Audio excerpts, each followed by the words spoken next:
भी ठीक है। मोबाइल पकड़ो, ये वाला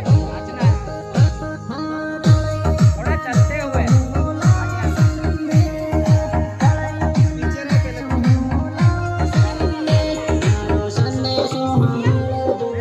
चला लो। अरुण भैया इधर आओ। अरे वो टाइमिंग का देखना पड़ेगा।